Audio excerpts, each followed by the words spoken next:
বন্ধুরা দেখো, প্রথমবার কিন্তু ছাদের পরে কচুরলতি হয়েছে।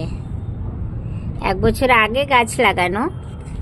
কচু শাক তো অনেকবার খেয়েছি, কিন্তু এইবার প্রথমবার লতি দেখছি। দেখো, কত লম্বা লম্বা লতি হয়েছে।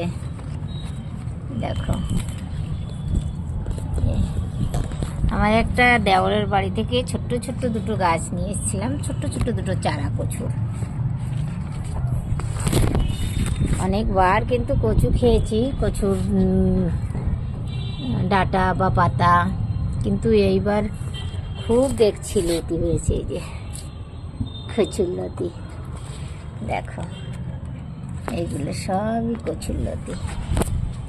নিজের ছাদের পরে গামলার ভিতর কচুর লতি, কচুর গাছ, কচুর পাতা এত কিছু বানিয়ে খাওয়া, এর খুশিই কিন্তু অন্যরকম। ভীষণ ভীষণ ভাল লাগে গো। দেখো,